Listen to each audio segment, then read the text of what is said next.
Good morning student. आज हम 10th class का जो एसएसटी का जियोग्राफी का लेसन नंबर 7 है, राष्ट्रीय अर्थव्यवस्था की जीवन रेखाएं, लाइफलाइन है जो, उसके बारे में पढ़ेंगे। जैसे हम अपने प्रतिदिन के जीवन में विभिन्न सामग्रियों एवं सेवाओं का प्रयोग करते हैं। डेली लाइफ में हम क्या करते हैं, अलग अलग प्रकार की सामग्री, अलग अलग प्रकार की सेवाओं का प्रयोग करते हैं। इसमें से कुछ तो हमारे पास हैं, जबकि कुछ चीज़ें ऐसी हैं जो दूसरे स्थानों से लाकर हमारी ज़रूरतों को पूरा करती हैं। वस्तुएं और सेवाएं मांग स्थल की आपूर्ति स्थल पर अपने आप नहीं पहुंच जाती हैं। वस्तुओं और सेवाओं की आपूर्ति स्थानों तक पहुंचाने के लिए परिवहन की आवश्यकता होती है। मान लो जो वस्तु हमारे पास नहीं है वो वस्तु दूर से आएगी, तो वो कैसे आएगी हमारे पास? वो परिवहन के साधन के द्वारा हमारे पास आएगी। कुछ व्यक्ति इसको उपलब्ध कराने में संलग्न होते हैं। कुछ व्यक्ति क्या करते हैं, इस क्रिया को करते हैं, यानी व्यापार वगैरह, उनको व्यापारी कहते हैं। अतः एक देश के विकास की गति और वस्तुओं के उत्पादन के साथ उनके एक स्थान से दूसरे स्थान का वहन की सुविधा पर ही निर्भर करता है। इसलिए सक्षम परिवहन के साधन तीव्र विकास हेतु पूर्व अपेक्षित हैं। वस्तुओं और सेवाओं को लाना ले जाना पृथ्वी के 3 महत्वपूर्ण क्षेत्रों में रहता है, स्थल, जल, वायु। इन्हीं के आधार पर परिवहन को स्थल, जल, वायु परिवहन में वर्गीकृत किया जाए। यानी परिवहन के जो साधन हैं, वो परिवहन के साधन कितने प्रकार के हैं? 3 प्रकार के हैं। देखो, एक आपको डायग्राम दिखा रखा है परिवहन के साधन। सबसे पहले स्थल पे चलने वाले, सड़क परिवहन, रेल परिवहन, पाइपलाइन। पाइपलाइन लिक्विड के लिए या गैस के लिए यूज़ की जाती है। जल में है आंतरिक जल परिवहन, जो जल के अंदर चलता है, और एक है समुद्री परिवहन। वायु में है घरेलू विमान सेवाएं हैं, जो सार्वजनिक हो सकती हैं, पर्सनल हो सकती हैं। एक होती है अंतर्राष्ट्रीय स्तर की, जो इंटरनेशनल लेवल की जो विमान सेवाएं होती हैं वो।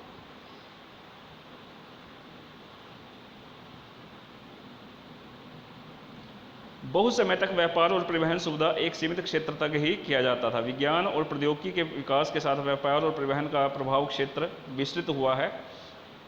सक्षम और तीव्र गति वाले परिवहन में आज संसार एक बड़े गांव में परिवर्तित हो गया है। पूरा देश क्या है, पूरा जो देश है एक गांव बन गया है। वो एक गांव ज़्यादा किसकी वजह से? परिवहन के साधनों की वजह से। परिवहन का विकास और संचार के साधनों के विकास की सहायता से यह संभव हुआ है। इसलिए परिवहन, संचार, व्यापार एक दूसरे के पूरक हैं। आज हम अपने विशाल आकार, विविधता, भाषीय, सामाजिक, सांस्कृतिक बहुलता के बावजूद संसार के सभी क्षेत्रों में सुचारू रूप से जुड़े हुए हैं। रेल के द्वारा, वायु के द्वारा, जल परिवहन के द्वारा, समाचार पत्र, रेडियो, दूरदर्शन, सिनेमा, इंटरनेट आदि सामाजिक आर्थिक विकास में अनेक प्रकार के सहायक हैं। ये सभी स्थानिक से अंतर्राष्ट्रीय स्तर का व्यापार अर्थव्यवस्था जीवन शक्ति दी है। आज हमारे जीवन के बीच में समृद्ध हुआ है, आरामदायक जीवन के लिए सुविधाएं उपलब्ध हुई हैं। इस अध्याय में हम पढ़ेंगे किस प्रकार आधुनिक संचार और परिवहन के साधन हमारे देश और इसके आधुनिक विकास को संचालित करते हैं। सबसे पहले बात करते हैं परिवहन। परिवहन में सबसे पहले बात करेंगे हम स्थल परिवहन की। भारत विश्व के सर्वाधिक सड़क जाल वाले देशों में है। यह सड़क जाल लगभग 23 लाख किलोमीटर है। भारत में सड़क परिवहन रेल परिवहन से पहले प्रारंभ हुआ है। निर्माण व्यवस्था सड़क परिवहन और रेल परिवहन की अपेक्षा अधिक सुविधाजनक है। यानी सड़क परिवहन बनाना, उसका निर्माण करना, वो सुविधाजनक है। रेल परिवहन की आवश्यकता है। क्या होता है कि जैसे पहाड़ों वगैरह में रेल की पटरियाँ बिछाना बहुत मुश्किल काम होता है। रेल परिवहन की अपेक्षा सड़क परिवहन की बढ़ती महत्ता के निम्न कारण है। ये क्वेश्चन है आपके पास आ सकता है कि रेल परिवहन को की अपेक्षा हम सड़क परिवहन को क्यों इम्पोर्टेंट मानते हैं? क्योंकि रेल लाइनों की अपेक्षा सड़क का निर्माण करने में लागत कम लगती है। अपेक्षाकृत तो जो हुबड़ खाबड़ इलाके हैं वहाँ पे भी सड़कें बनाई जा सकती हैं। अधिक ढाल वाले, प्रवणता वाले पहाड़ी क्षेत्रों में सड़कें निर्मित की जा सकती हैं। अपेक्षाकृत कम व्यक्तियों, कम दूरी, कम वस्तुओं के लिए परिवहन में सड़क मितव्ययी है। यह घर घर सेवाएं उपलब्ध कराता है तथा सामान चढ़ाने उतारने की लागत अपेक्षाकृत कम होती है। सड़क परिवहन अन्य परिवहन साधनों की अपेक्षा एक कड़ी के रूप में कार्य करता है। जैसे सड़क क्या करता है? रेलवे स्टेशनों को, वायु और समुद्री पत्तनों को जोड़ता है। भारत में सड़कों की क्षमता के आधार पर इन्हें 6 वर्गों में बांटा गया है, जिसमें राष्ट्रीय राजमार्गों के मानचित्र में आप इनको देख सकते हैं। सबसे पहले है स्वर्णिम चतुर्भुज महाराजमार्ग। भारत सरकार ने दिल्ली, कोलकाता, चेन्नई, मुंबई, दिल्ली को जोड़ने वाली 6 लाइन वाली महाराजमार्ग की सड़क परियोजना प्रारंभ की है। इस परियोजना के तहत 2 गलियारे प्रस्तावित हैं। प्रथम उत्तर दक्षिण गलियारा जो श्रीनगर को कन्याकुमारी से जोड़ता है, और द्वितीय है पूर्व पश्चिम गलियारा जो सिलचर असम तथा पोरबंदर गुजरात को जोड़ता है, गुजरात और असम को जोड़ता है। इस महामार्ग को प्रमुख उद्देश्य भारत की मेगा सिटी के मध्य की दूरी और परिवहन को कम करना है। यह राजमार्ग परियोजना भारत सरकार का जो राष्ट्रीय प्राधिकरण है NHAI के अधिकार क्षेत्र में है। उसके बाद है वो तो महामार्ग था, क्या था, स्वर्णिम चतुर्भुज। अब है राष्ट्रीय राजमार्ग। राष्ट्रीय राजमार्ग देश के दूरस्थ भागों को जोड़ता है। ये प्राथमिक सड़क तंत्र है जिसका निर्माण रखरखाव केंद्रीय CPWD केंद्रीय लोक निर्माण विभाग के पास है। अनेक प्रमुख राष्ट्रीय राजमार्ग उत्तर से दक्षिण, पूर्व से पश्चिम की दिशाओं में फैले हैं। दिल्ली से अमृतसर के मध्य ऐतिहासिक शेरशाह सूरी मार्ग राष्ट्रीय राजमार्ग संख्या नंबर 1 के नाम से जाना जाता है। राज्य राजमार्ग। राज्यों की राजधानियों को जिला मुख्यालय से जोड़ने वाली सड़कों को राज्य राजमार्ग कहते हैं तथा राज्य केंद्र शासित प्रदेशों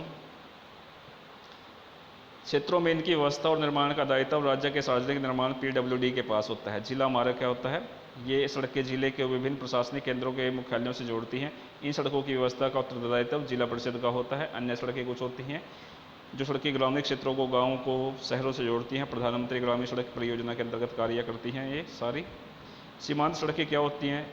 उपरोक्त सड़कों के अतिरिक्त कुछ सड़कें हैं जो भारत सरकार के प्राधिकरण के अधीन आती है। सीमांत जो देश के सीमा क्षेत्र हैं, बॉर्डर पे जो इलाके होते हैं उसको देख रेख करता है। यह संगठन 1960 में बनाया गया था जिसका कार्य क्या था? उत्तर और उत्तर पूर्वी क्षेत्रों में सामरिक महत्व की सड़कों का विकास करना था और जो दुर्गम इलाके हैं उन इलाकों में यानी सड़कों का निर्माण कराना इसका कार्य था। अब सड़क का निर्माण कैसे किया जाता है? सड़क के निर्माण के लिए प्रयुक्त की जाने वाली सड़कों को कच्ची और पक्की सड़कों के वर्गीकृत कर सकते हैं। पक्की जो सड़कें होती हैं सीमेंट से, कंक्रीट से, तारकोल से निर्मित होती हैं अतः 12 सड़कें होती हैं। कच्ची सड़कें क्या होती हैं? ये वर्षा ऋतु में अनुपयोगी हो जाती हैं। अब बात करते हैं सड़क का घनत्व। प्रति 100 वर्ग किलोमीटर क्षेत्र में सड़कों की लंबाई सड़क का घनत्व कहा जाता है। 100 वर्ग किलोमीटर का जो एरिया है, वर्ग स्क्वायर का जो एरिया है उसमें सड़क की जितनी लंबाई है उसको घनत्व कहते हैं। देश में सड़कों का वितरण एक समान नहीं है।